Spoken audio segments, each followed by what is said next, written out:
యెహోషువ గ్రంథము 6వ అధ్యాయము 25వ వచనము నుండి 27వ వచనం వరకు. రాహాబను వేశ్య యెరికోను వేగుచూచుటకు యెహోషువ పంపిన దూతలను దాచిపెట్టియుండెను గనుక అతడు ఆమెను ఆమె తండ్రి ఇంటివారిని ఆమెకు కలిగిన వారినందరినీ బ్రతుకనిచ్చెను.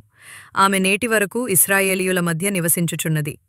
ఆ కాలమున యెహోషువ జనుల చేత శపథము చేయించి వారికిలాగు ఆజ్ఞాపించెను. ఎవడు యెరికో పట్టణమును కట్టించ పూనుకొనునో వాడు యెహోవా దృష్టికి శాపగ్రస్తుడగును. వాడు దాని పునాది వేయగా వాని జ్యేష్ఠకుమారుడు చచ్చును. దాని తలుపులను నిలువనెత్తగా వాని కనిష్ఠకుమారుడు చచ్చును. యెహోవా యెహోషువకు తోడైయుండెను గనుక అతని కీర్తి దేశమందంతటను వ్యాపించెను. ప్రభు రక్షకుడైన యేసుక్రీస్తు నామములో ప్రతి ఒక్కరికి మరి ఒక పర్యాయము వందనాలు శుభాలు తెలియజేస్తున్నాం. ప్రియులారా, ఇక్కడ మనం చదువుకున్నటువంటి ధ్యాన భాగము ఒక ప్రాముఖ్యమైనటువంటి యెహోషువ గ్రంథంలో ఉన్నటువంటి చాలా ప్రాముఖ్యమైనటువంటి సంఘటనకు ముగింపు వాక్యాలు. ఇశ్రాయేలు జనాంగము కనాను దేశంలో ప్రవేశించిన తరువాత వాళ్ళు మొట్టమొదటిగా స్వాధీనం చేసుకోబోయేటువంటి దేశాన్ని గురించి ఇక్కడ మాట్లాడుతున్నాడు. లేకపోతే వాళ్ళు మొట్టమొదటిగా స్వాధీనం చేసుకోబోయేటువంటి పట్టణము, ప్రాంతం, రాజ్యం. సో ఇది మొదలుకొని మిగిలిన పట్టణాలని జయించుకుంటూ వెళ్తారు. మొట్టమొదటి పట్టణం దేవుడు అబ్రహాము, ఇస్సాకు, యాకోబులకు వాగ్దానం చేసిన ఈ యొక్క వాగ్దాన భూమిలో మొట్టమొదటి స్థలం కనుక ఈ మొట్టమొదటి స్థలాన్ని వాళ్ళు స్వాధీనం చేసుకుంటారు, కానీ అందులో వాళ్ళు జీవించకూడదు. అది ప్రభువుకు ప్రతిష్ఠితమైనది. సో ఈ యొక్క పట్టణము చాలా బలమైనది. యెరికో అనేటువంటి పట్టణము చాలా పురాతనమైనది. ఇప్పటికీ కూడా యెరికో ఎక్స్కవేషన్స్ అంటే ఈ శాస్త్రజ్ఞులు తవ్వుతారనమాట, దాన్ని స్టడీ చేస్తారు.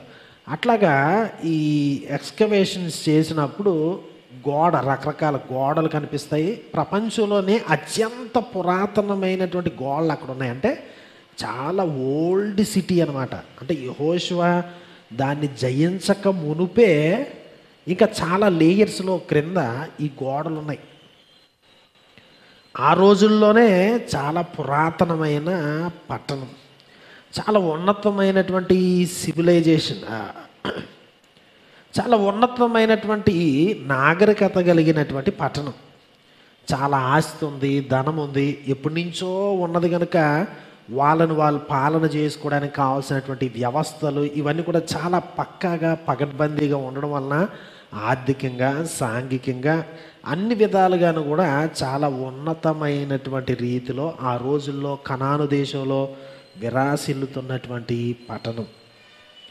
ఇట్లాంటి యెరికో చాలా ఉన్నతమైన, ప్రతి ఒక్కరు కూడా నేను ఆ ఊరి వాడిని అయితే బాగును, ఆ ఊరిలో ఉంటే బాగును, అక్కడికి వెళ్తే జాబ్ ఆపర్చునిటీస్ వస్తాయి, అక్కడికి వెళ్తే నాకు ఎట్లా ఉంటుంది, మేము సెటిల్ అవుతాం, ఇంకోటి చాలా గొప్ప గొప్ప వింతలు, విశేషాలు, చాలా ఎంటర్టైన్మెంట్, ఎవ్రీథింగ్ అక్కడ ఉంటుంది. కనుక యెరికో అనేటువంటి ఈ పట్టణము ఆ రోజుల్లో ఆదర్శనీయమైన, చాలా చాలా గ్రీన్ ఏమంటుందాన్ని, చాలా ఆశింపదగినటువంటి పట్టణము, అట్రాక్టివ్ సిటీ. సో ఇట్లాంటి పట్టణము దేవుడు యెహోషువకు చెప్పాడు, యెహోషువ మీరు జయించబోయేటువంటి మొట్టమొదటి పట్టణం, అది యెహోవాకు ప్రతిష్ఠించాలి. కనుక అందులోని సమస్తము శాపగ్రస్తమైంది. మనుషులు, వస్తువులు, పశువులు, ఎవ్రీథింగ్ అంతా దేవునికి అర్పించేయాలి మీరు. కనుక ఏది మీ కొరకు సేవ్ చేసుకోకూడదు. బంగారము, ఇనుము ఇట్లాంటివి యెహోవా ధనాగారానికి వెళ్తాయి. ఇంక ఏది కూడా ఎవరు ముట్టుకోకూడదు. ఎవరైతే దాన్ని ముట్టుకుంటారో ఆ పట్టణంపై ఉన్నటువంటి శాపము ఆ వ్యక్తి మీదకి వస్తుంది అని చెప్పాడు.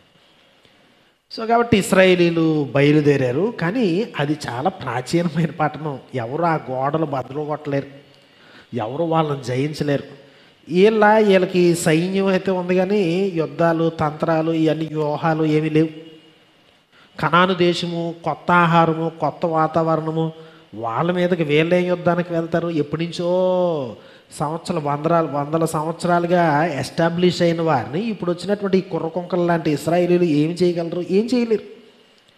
సో కాబట్టి దేవుడు చెప్పాడు, మీ యొక్క తంత్రాలతో వ్యూహాలతో మీ కత్తులు కటారులతో చేసేది కాదు ఇది యెహోవాకు ప్రతిష్ఠించేది కనుక యెహోవా యొక్క మార్గంలోనే మీరు చేయాలని వాళ్ళకి కొన్ని ఇన్స్ట్రక్షన్స్ ఇచ్చాడు. వాళ్ళు ఆ ప్రకారమే చేశారు. రోజు దాని చుట్టూ తిరుగుతుండేవారు. 7వ రోజున 7 సార్లు తిరిగారు. బోర్లూది కేకలేయబడికి అంత మహాపట్నం కూడా మొత్తం కుప్పకూలిపోయింది. సో ఇశ్రాయేలీలు చాలా సులువుగా లోపలికి వెళ్ళి వారందరినీ కత్తివాత హతం చేసి పట్టణాన్ని తగులబెట్టి అందులో ఉన్న సమస్తాన్ని కాల్చి అది నేలమట్టం చేసి యెహోవాకు ప్రతిష్టంగా దాన్ని అట్లా ఉంచేశారు. బంగారము, ఇనుము మొదలైనటువంటి లోహాల్ని యెహోవా ధనాగారంలోనికి తీసుకుని వచ్చారు. సో యెహోవా యొక్క శాపము ఆ పట్టణంపై ఉంది. అది చాలా ఉన్నతమైన ఆస్తిపాస్తులు ఉన్నటువంటి పట్టణమే కానీ దేవుని యొక్క శాపము ఆ పట్టణం పైన ఎందుకు ఉంది మనకు తెలియదు. ఎందుకు దేవుని నాశనం చేయమన్నాడు మనకు తెలియదు.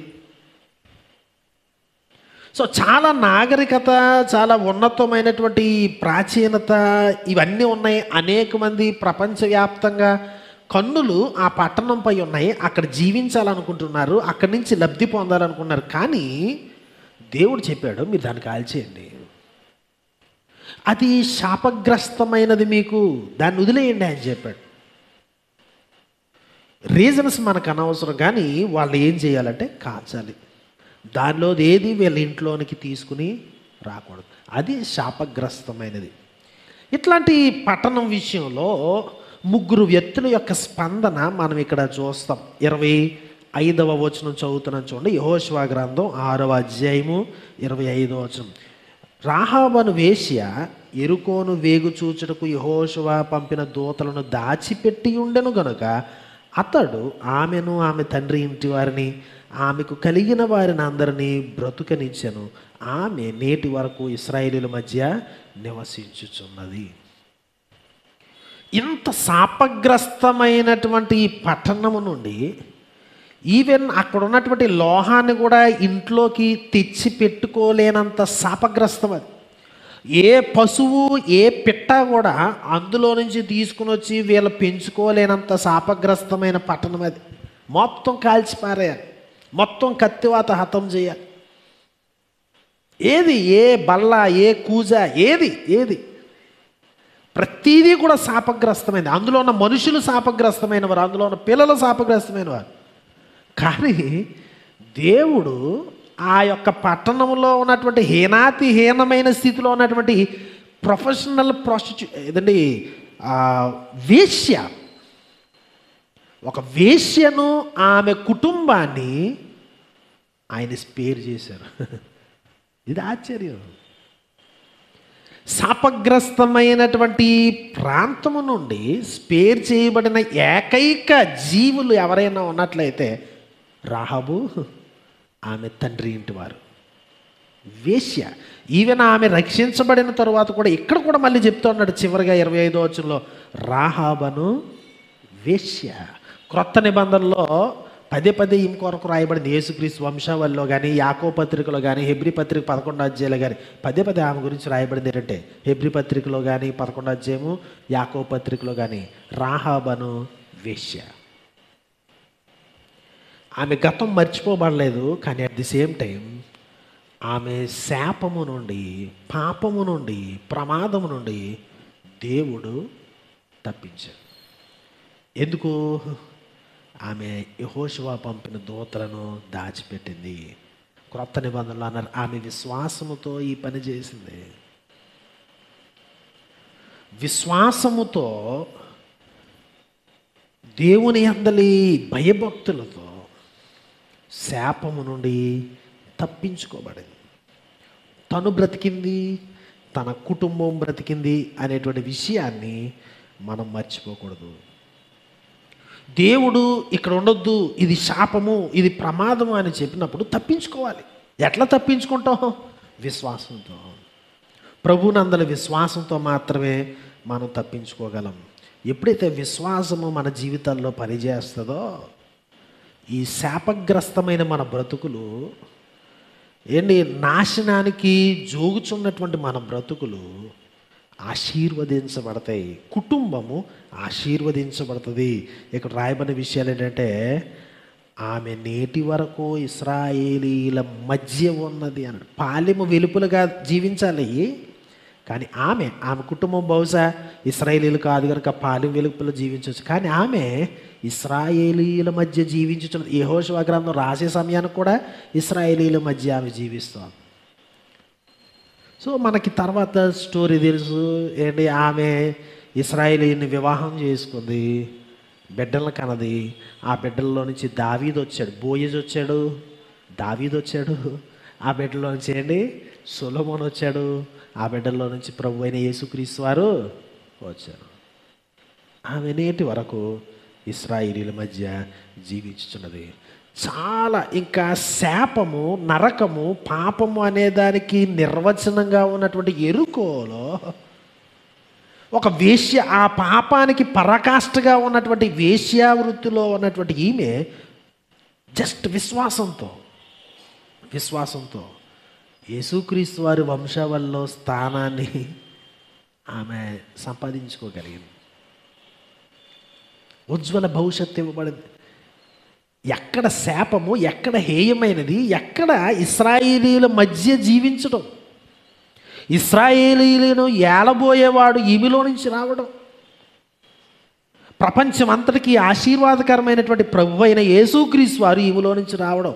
Simple faith. సో మన గతం ఏంటి, మనం ఏంటి, ఇవన్నీ కాదు. దేవుడు వద్దు అన్నటువంటి విషయాల్లో, దేవుడు నిషేధించినటువంటి విషయాలు, అవి గొప్ప నాగరికత కలిగి ఉండొచ్చు, అవి చాలా అట్రాక్టివ్గా ఉండొచ్చు, చాలా గొప్పవి కావచ్చు, కానీ దేవుడు నో అని చెప్పినప్పుడు అట్టి సమస్తము నుండి, అది పాపం కావచ్చు, గర్వం కావచ్చు, ఒక తప్పుడు నమ్మకం కావచ్చు, అది ఏదైనా అక్కడి నుంచి నువ్వు పక్కకు వచ్చేసినట్లయితే విశ్వాసంతో నువ్వు బతుకుతావు, నీ కుటుంబం బ్రతుకుద్ది, ఆశీర్వాదం అనేది ప్రవహిస్తుంది.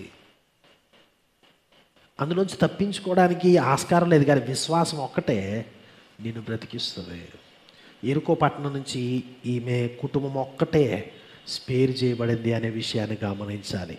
26వ వచనం, ఆ కాలమున యెహోషువ జనుల చేత శపథము చేయించి వారికి ఇలాగ ఆజ్ఞాపించాను, ఎవడు ఎరుకో పట్టణమును కట్టించ పూనుకొనునో వాడు యెహోవా దృష్టికి శాపగ్రస్తుడగును.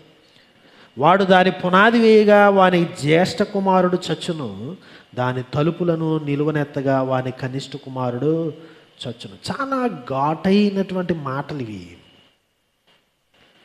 ఈ శాపగ్రస్తమైన దాని దగ్గరికి తిరిగి వచ్చి దానిని నిర్మించేవాడు, వాడు శాపగ్రస్తుడవుతాడు, వాని కుటుంబము శాపగ్రస్తమవుతుంది. చూడండి, ఈ పట్టణము నుండి విశ్వాసంతో తప్పించుకున్న వాళ్ళు బ్రతుకుతారు, వాళ్ళ కుటుంబము బ్రతుకుద్ది. వారు ఇశ్రాయేలీల మధ్య జీవిస్తారు. ఎవరైతే దాన్ని తిరిగి కట్టడానికి ప్రయత్నం చేస్తాడో వాడు శాపగ్రస్తుడు, వాని కుటుంబం నాశనం అయిపోద్ది, ఇశ్రాయేలు జనాంగంలో ఉండకుండా వారి యొక్క జీవితాలు నాశనం అయిపోతాయి. రాజులు మొదటి గ్రంథంలో అంటే కొన్ని వందల సంవత్సరాల తర్వాత, యెహోషువ ఈ మాటలు చెప్పిన వందలాది సంవత్సరాల తర్వాత వ్రాయబడినటువంటి మాటలు 34వ వచనం. ఆహాబు అనేటువంటి రాజు గారి కాలంలో, ఏలియా గారి పరిచర్య ప్రారంభ కాలంలో 34వ వచనం 16, అతని దినములలో బేతేలీయుడైన హీయేలు యెరికో పట్టణమును కట్టించెను. అతడు దాని పునాది వేయగా అబీరామను అతని జ్యేష్ఠపుత్రుడు చనిపోయాను. దాని గౌనులను ఎత్తగా సెగూబు అను అతని కనిష్ఠ పుత్రుడు చనిపోయాను. ఇది నూను కుమారుడని యెహోషువ ద్వారా యెహోవా సెలవిచ్చిన మాట చొప్పున సంభవించను. ఎప్పుడో పురాతన కాలంలో కల్చర్ డెవలప్ కాకమునుపు, ఎప్పుడో అంత సైంటిఫిక్ నాలెడ్జ్ అంటే శాస్త్రీయ జ్ఞానము అనేది అభివృద్ధి చెందకమునుపు కట్టుకథల్లో ఏదో రాశారు, అదేం జరగదు, ఏయో పురాతన గాథలు అంతే అని చెప్పి వీడు ఏం చేశాడంటే ఎరుకోను కట్టించాడు. అంటే పునాది వేసినప్పుడు జ్యేష్ఠపుత్రుడు చనిపోయినప్పుడన్నా సరి చేసుకోవాలి, ఆగలే. దాని గుమ్మాలని నిలబెట్టాడు, గౌనులను ఎత్తగా సెగూబాను అతని కనిష్ట పుత్రుడు చనిపోయారు. సో దేవుడు ఒకసారి ఇది శాపగ్రస్తమైనది, ఇది చేయొద్దు, దీని దగ్గరికి మరలా రావద్దు అని చెప్పినప్పుడు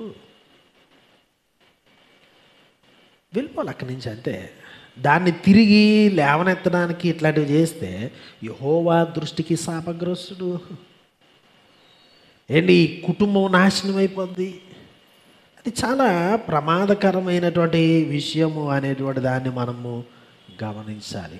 విడిచిపెట్టిన వాటి దగ్గరికి తిరిగి వెళ్తే అది సరి అయినటువంటి విధానం కాదు. ఏంటి, అందుకే చెప్పారు, కుక్క తన వాంతికి తిరిగినట్టు. చాలా జగుప్సాకరమైన ఘాటైనటువంటి ఇమేజ్ అది, కానీ బైబిల్ వాడింది. కుక్క వాంతి చేసుకుని ఆ వాంతిని తిన్నట్లుగా కొంతమంది తిరిగి తమ పాపాల దగ్గరికి వస్తారు, వదిలిపెట్టినటువంటి పాపాల దగ్గరికి. అబద్ధ బోధకుల గురించి చెప్తూ అన్నాడు పేతురు పత్రికలో, యోధ పత్రికలో, వేశ్యను చూచి ఆశించేటువంటి కన్ను వాళ్ళు మానలేరు. అవి వారి జీవితాలు మానలేని పరిస్థితులు ఉంటాయి. చాలా చాలా ప్రమాదకరమైనటువంటి విషయాలు అనేటువంటి సత్యాన్ని మనం గమనించాలి. గలతీ పత్రిక 2:18 మరలా వెనక్కి వెళ్ళడం అనేది ఎంత శాపగ్రస్తమైనదో వ్రాయబడింది. హెబ్రీ పత్రిక 10:26-27 నేను చదువుతున్నాను చూడండి. హెబ్రీ పత్రిక 10:26-27 మనము సత్యమును గూర్చి అనుభవ జ్ఞానం పొందిన తరువాత బుద్ధిపూర్వకముగా పాపము చేసిన ఎడల పాపమునకు బలి ఇకను ఉండదు, కానీ న్యాయపు తీర్పునకు భయముతో ఎదురు చూచుటయు విరోధులను దహింపబోవు తీక్షణమైన అగ్నియు నిలకడగా ఉండును. సో సర్టెన్ జడ్జిమెంట్ అనేది మన కొరకు దేవుడు ప్రిజర్వ్ చేస్తాడు. వెళ్ళకూడదు. శాపగ్రస్తమైనది వదిలిపెట్టిన దేవుడు ఇది వద్దు అని చెప్పినప్పుడు చావు తప్పి కన్నులొట్టపోయినట్లుగా అక్కడి నుంచి ప్రక్కకు వచ్చిన తర్వాత మరలా ఆ హేయ క్రియల దగ్గరికి, మరలా ఆ హేయ ప్రదేశానికి దాన్ని రీబిల్డ్ చేయడానికి ప్రయత్నం చేస్తే కుటుంబాలు నాశనం అయిపోతాయి. మన బిడ్డలను మనమే బలేసుకోవడం అనమాట. అది అంతమించి ఏం కాదు. మన భవిష్యత్తుని మనమే తినేయడం, మనమే అర్పించేసుకోవడం, మన తర్వాత తరాన్ని మనమే హతం చేయడం. ఇప్పుడు హేయకరమైన దేవుడు వదిలిపెట్టమన్నటువంటి శాపాన్ని కొన్ని తెచ్చుకుంటే 27 చదువుతున్న ధ్యాన భాగం, యెహోవా యెహోషువకు తోడయ్యుండెను గనుక అతని కీర్తి దేశమంతటా వ్యాపించును. ఏం మాట్లాడుతున్నారు ఇక్కడ? దేవుడు ఎరుకోను నాశనం చేసినటువంటి, ఎరుకో నాశనానికి నాయకత్వం వహించినటువంటి యెహోషువ గురించి మాట్లాడుతూ ఈ పనులన్నీ చేయడం ద్వారా, దీన్ని నాశనం చేయడం ద్వారా దేవుడు అతనికి తోడయ్యుండెను గనుక అతని కీర్తి దేశమంతటా వ్యాపించను. సో దేవుని తోడు అతన్ని చాలా ఉన్నతంగా చేసింది, ప్రసిద్ధికి ఎక్కించింది, కీర్తి వ్యాపించేటట్లు చేసింది, ఆశీర్వాదకరంగా మలిచింది. సో ఇక్కడ మనకి 3 వ్యక్తులు కనిపిస్తున్నారు. అంటే గతంలో రాహాబు విశ్వాసం ఉంచింది కనుక ఈ శాపగ్రస్తమైన దాని నుండి తప్పించబడింది. భవిష్యత్తులో ఎవరైతే కడతారో వారు శాపగ్రస్తులు అవుతారు. ప్రస్తుతము దాన్ని జయించినటువంటి యెహోషువ కీర్తి చాలా హెచ్చింపబడింది అనేటువంటి విషయాన్ని మనం చూస్తాం. ఎరుకో చాలా ప్రాముఖ్యమైనది. సో ఈ సాయంకాల సమయంలో మన ఎరుకో ఏమై ఉన్నదో ఎవరికి వారు గ్రహించుకోవాలి. దేవుడు ఏది వద్దు అని నీ కుటుంబంలో, నీ జీవితంలో అంటూ ఉన్నాడో నీకు తెలుసు, నీ మనస్సాక్షికి తెలుసు. నువ్వు దాని దగ్గర నుంచి పరిగెత్తుకుని వెళ్ళాల్సినటువంటి ఆవశ్యకత ఉంది, అక్కడికి వెళ్ళకూడదు అని దేవుడు చెప్తున్నాడు. అది చాలా అట్రాక్టివ్గా ఉండొచ్చు, చాలా గొప్పది కావచ్చు, అది బయట ప్రపంచం చేత ఏదండి చప్పట్లు కొట్టించబడి తాళమేళాలతో నిన్ను సన్మానాలు చేసేటువంటి చాలా ఉన్నతమైనటువంటి విధానం కావచ్చు. కానీ దేవుని దృష్టిలో అది శాపగ్రస్తమైంది. అది నీకు చాలా నీ పర్సన్ నింపొచ్చు, నీ అకౌంట్స్ని ఫిల్ చేయొచ్చు, కానీ అది దేవునికి ఇష్టం లేనటువంటి విషయం అది. అది కన్నులకు రమ్యమైనది, తినడానికి చాలా రుచి కలిగింది, ఆహారంకు రుచి కలిగింది, చాలా ఇది నిన్ను దేవదూతల వలె చేస్తుంది, దేవతల వలె చేయొచ్చు అని దేవుడు చెప్పాడు. అది నిషేధితమైంది, మీరు తినకూడదు. నిజమే, నీ కన్నులు తెరవబడతాయి అది తింటే. నిజమే, అది చాలా అట్రాక్టివ్గా ఉంది, నిజమే, అది చాలా టేస్టీగా ఉంటుంది. కానీ దాంతోపాటు మరణం కూడా వస్తుంది. దేవుడు వద్దు అన్నదాన్ని కట్ చేయాలి, అది ఎంత అట్రాక్టివ్గా ఉన్నా. ఆదికాండం 13 అధ్యాయంలో చూస్తే లోతు సొదొమ ప్రాంతాన్ని చూశాడు. ఈ సొదొమ కూడా ఎరుకోలాగే చాలా చాలా అడ్వాన్స్డ్ సిటీ, చాలా ఏమంటుందని, చాలా ఉన్నతమైనటువంటి పేరు ప్రఖ్యాతులు గాంచిన వ్యాపారానికి, సివిలైజేషన్కి, నాగరికతకి, వీటన్నిటికీ కూడా చాలా ఉన్నతమైన.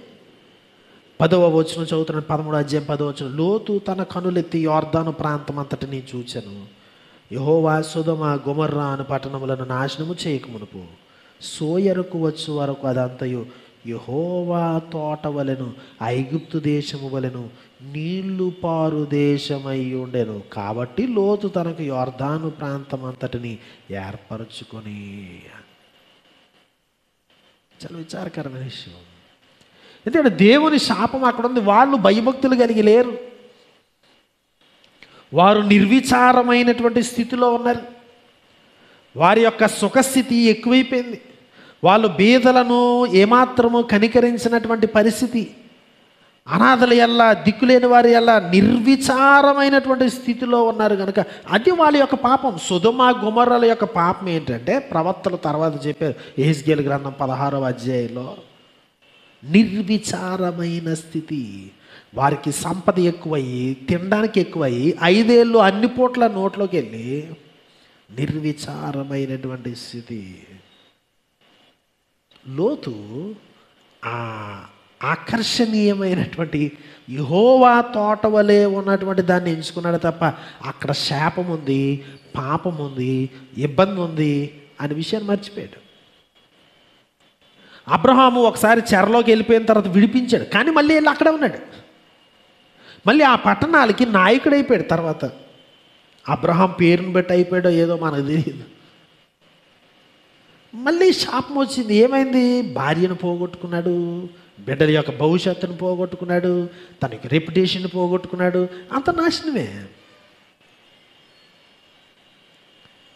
సో దేవుడు ఇది వద్దు, ఇది శాపగ్రస్తమైనది, ఇది ప్రభువుకి మహిమకరము కాదు అని ఏదైతే చూపిస్తున్నాడో మన వ్యక్తిగత జీవితాల్లో అది నిజంగానే శాపగ్రస్తమైనది. అది వద్దు అని దేవుడు అన్నాడు అంటే ఎందుకు అనేది నీకు అనవసరం, నాకు అనవసరం, వద్దు అంతే. ఆయనకి తెలుసు. అది యెహోవా తోట వలె ఉందండి, ఉజ్వల భవిష్యత్తు అండి, చాలా అట్రాక్ట్. అది భవిష్యత్తు నీకు తెలుసా? నువ్వేమన్నా భవిష్యత్తులోకి వెళ్ళొచ్చావా? భవిష్యత్తును డిజైన్ చేసేవాడు, భవిష్యత్తుకు అవతలు ఉండేటువంటి వాడు ఆయన. నేను వీళ్ళు లేకుండా ఉండలేనండి, కాకపోతే నా కుటుంబాన్ని వదిలేస్తానండి, నేను ఫలానా ఇది లేకపోతే ఉండలేనండి, ఫలానా పదార్థం లేకపోతే ఉండలేనండి. అది శాపగ్రస్తమైనది. నీ శరీరాన్ని పాడు చేస్తుంది, నీ కుటుంబాన్ని నాశనం చేస్తుంది. ఆ తప్పుడు సంబంధం, తప్పుడు రిలేషన్షిప్, అది వివాహానికి ముందైనా వివాహం తర్వాతైనా దేవుడు వద్దు అని చెప్పినప్పుడు వద్దు అంతే. నేను పాపంతో గేమ్ ఆడతానండి, ఇది సరదాగా ఉందండి, ఇది చాలా ఫన్నీగా ఉండొచ్చు పాపం అనేది. ఈ యొక్క చాటును తిన్న ఆహారము లేకపోతే ఇట్లాంటివి చాలా సరదాగా ఉండొచ్చు. సరదా గేమ్ జీవితాన్ని నాశనం చేస్తుంది. దేవుడు వద్దు అని చెప్పినప్పుడు వద్దు అంతే. లేదండి, ఇది చాలా ఉజ్వలమైన భవిష్యత్తుకి నడిపిస్తుంది, ఒకవేళ ఇట్లా కావచ్చు అట్లా కావచ్చు, కానీ నాకు తెలుసు నేను ఈ మనిషిని నమ్ముతున్నాను, లేకపోతే ఫలానా వ్యవస్థను నమ్ముతున్నాను, ఫలానా బిజినెస్ని నేను నమ్ముతున్నాను, ఇది పర్లేదండి, వాళ్ళ అన్యులైనా పర్లేదండి, నేను ప్రొసీడ్ అవుతాను, ఏం పర్లేదు, మంచోళ్ళు, ఇంకోటి అని నువ్వు అనుకోవచ్చు. ఒకరి ఎదుట సరి అయినదిగా కనబడు మార్గము కలదు, అయితే తుదకు అది మరణమునకు త్రోవదీయును. సామెతలు 14:12. ఒకని ఎదుట సరి అయినదిగా కనబడు, నీ దృష్టికి అది సరి అయినంత మాత్రాన అది సరైపోదు. దేవుడు నో చెప్పాడు అంటే నో. అది నీకే కాదు, కుటుంబానికి కూడా ఆశీర్వాదకరం కాదు. కొంతమంది వదిలిపెట్టి మరలా అక్కడికే వెళ్తూ ఉంటారు. శాపగ్రస్తమైనటువంటి ఐడియాలజీ కావచ్చు, గలతీ పత్రికలో ఉన్నట్లుగా అబద్ధ బోధలు లాంటివి, లేకపోతే మానివేసినటువంటి పాప కార్యాలు కావచ్చు, లేకపోతే ఒకప్పుడు నిక్కచ్చిగా ఉండి అబ్బే నేను ఎట్లా కానీ కాలం గతించే కొద్దీ ఏం పర్లేదులే ఏమవుతుంది అని లంచాలకి, తప్పుడు సంతకాలకి, తప్పుడు విధానాలకి అలవాటు అయిపోయి ఉండొచ్చు. ఏమీ జరగదు అని అనుకోవద్దు. కొంతమంది they are successful in sin. వాళ్ళ పాపంలో చాలా సక్సెస్ఫుల్గా ఉంటారు. వాళ్ళు ఏం చేస్తున్నారో ఎవరికి కనిపించదు. బండ మీద సర్పము జాడలా ఉంటుంది. సమాజానికి ఏం తెలియదులే అని అనుకోవచ్చు. లేకపోతే నువ్వు అది చేయడం వలన చాలా ఆస్తిపాస్తులు సంపాదిస్తూ చాలా ఉన్నతమైన ఇదిలోకి తీసుకెళ్ళవచ్చు. కానీ అది దేవుడు వద్దు అని చెప్పినప్పుడు నీ ఫ్యామిలీ నాశనం అయిపోద్ది, నువ్వు నాశనం అయిపోతావు. నువ్వు జయిస్తే యెహోషువలాగా కీర్తి వ్యాపిస్తుంది. రాహబులాగా విశ్వాసంతో తప్పించుకుంటే నీ ఫ్యామిలీ ఆశీర్వదించబడుతుంది. అసలు ఆప్షన్సే లేవు వాళ్ళు రక్షించబడడానికి. కానీ విశ్వాసము దేవుడు గౌరవిస్తాడు. లేదండి నేను దీంట్లో ఉంటాను అంటే దాని జోలికి వెళ్తానంటే హీయేలాగా తన భవిష్యత్తుని తానే తినేశాడు, తన భవిష్యత్తుని తానే పాడు చేసుకున్నాడు. దేవునికి అంగీకార యోగ్యము కానిది మన జోలికి దిగకూడదు. మనిషి విలువిచ్చేదానికి దేవుడు విలువివ్వాలని రూల్ లేదు. లోకాసువార్త 16వ అధ్యాయంలో ఆయన చెప్పాడు, మనుషులలో ఘనముగా ఎంచబడినది దేవుని దృష్టికి అసహ్యము. ద్వితీయోపదేశకాండం 7వ అధ్యాయం 25-26 వచనాలు, మలాకి గ్రంథం 4వ అధ్యాయము 6వ వచనం మీరు ఇంటికి వెళ్ళాక చదవండి. మనిషి యొక్క ఒపీనియన్స్ దేవుడికి పనికిరావు. ఆయన పరిశుద్ధమైంది చెప్పాడు, దాన్ని ఫాలో. అబే ఇది పాత చింతకాయ పచ్చడి అంటవా? దేవుడు సత్యమైన వాడని నీ జీవితం ద్వారా రుజువు చేస్తా అంటే అంతకు మించేలేదు. నరకానికి వెళ్ళిన వాళ్ళు కూడా దేవుణ్ణి వారి యొక్క ఎండింగ్ ద్వారా దేవుణ్ణి మహిమపరుస్తారు. ఎట్లాగా? దేవుడు సత్యవంతుడు, ఆయన మాట వినకపోతే, ఆయనకు వ్యతిరేకంగా జీవిస్తే ఇది గతి పడుతుంది. ఆయన మాట మీద నిలబడేటువంటి దేవుడు ఆయన నీతిమంతుడు అని రుజువు చేస్తారు నరకానికి వెళ్ళే వాళ్ళు కూడా.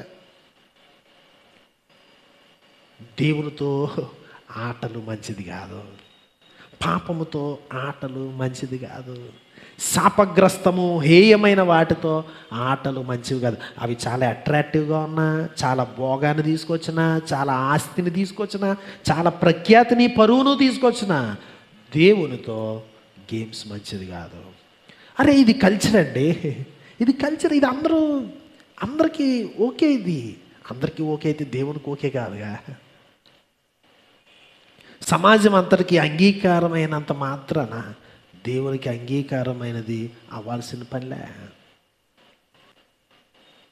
అశ్లీలతను కుటుంబ సమేతంగా వీక్షించినంత మాత్రాన, దాన్ని పెళ్ళిళ్ళలో పేరంటాల్లో డ్యాన్సులు వేసి దాన్ని చూపించినంత మాత్రాన దేవుడు దాన్ని అంగీకరిస్తాడు, అట్టి ఐడియాలజీని, అట్టి ఆలోచన విధానాన్ని ఆయన స్వీకరిస్తాడు అని ఎవడు చెప్పాడు నీకు?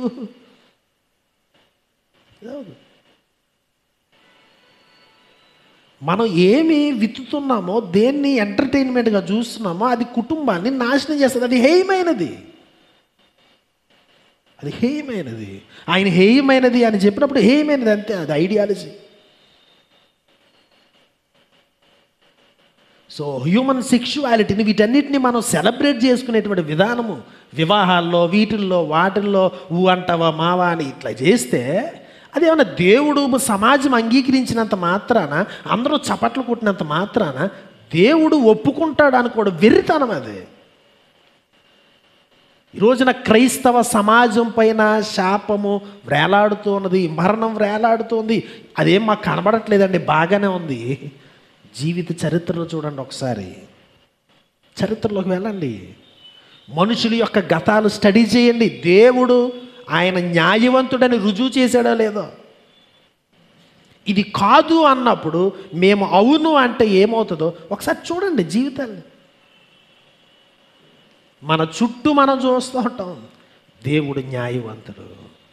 మనం ఈరోజు వచ్చి రేపు పోయేవాళ్ళం అండి. ఆయన థ్రెడ్, ఆయన స్టోరీ చాలా పెద్దగా ఉంటుంది. ఒకసారి వెనక్కి చూడండి. బైబిల్ చెప్పేది అసత్యమైతే మీ చుట్టూ ఉన్న వారి జీవితాలు గతాలు తవ్వి చూడండి. ఆయన మాట సత్యం. శాపానికి దూరంగా వెళ్దాం, అపవిత్రకు దూరంగా వెళ్దాం. ఆయన చెప్పు చేతలో ఉన్నాం. తల్ల వంచుదాం, ప్రార్థన చేద్దాం. నా ప్రియ సహోదరుడా, సహోదరి, ఒకవేళ లోకం నిన్ను చాలా ఆకర్షించవచ్చు, చాలా ఆకర్షణీయమైనటువంటి ఆఫర్స్ నీకు రావచ్చు. ఈ ఒక్క సంతకం పెడితే నీ జీవితం బతికేస్తుంది అని. ఈ ఒక్క తప్పు, ఇది తప్పు కాదులే, అందరూ చేస్తున్నారు కదా, బల్ల కింద చేసే జస్ట్ ట్రాన్సాక్షన్ అయితే సరిపోద్ది. దేవుడు కాదు అని చెప్పినప్పుడు కాదంతే. అది ఇలా చెయ్యకపోతే బ్రతకలేమండి. ఈ లంచం ఇవ్వకపోతే మేము బ్రతకలేమండి.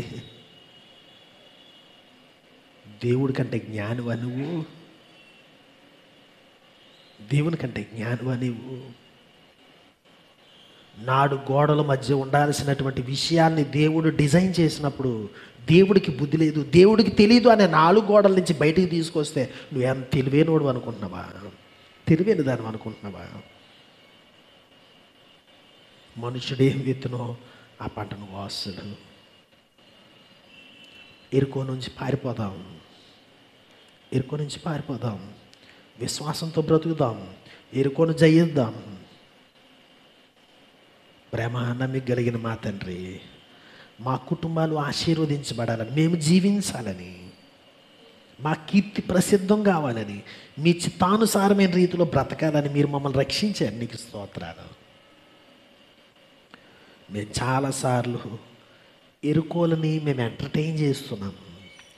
చాలాసార్లు ఇది లోక సమ్మితమే, అంగీకార యోగ్యమైనదే, ఇది ఆశీర్వాదకరంగా మరి లైఫ్ని సెటిల్ చేస్తుంది అనేటువంటి ఉద్దేశంతో, పీర్ ప్రెజర్తో, ఏమనుకుంటారో అవతల వారు అన్న ఉద్దేశంతో మేము స్వీకరించేటువంటి చాలా పలు విధములైనటువంటి ఐడియాలజీస్ మా బ్రతుకుల్ని సర్వనాశనం చేస్తుండగా మా కన్నులు తెరవండి ప్రభువా, మా కన్నులు తెరవండి.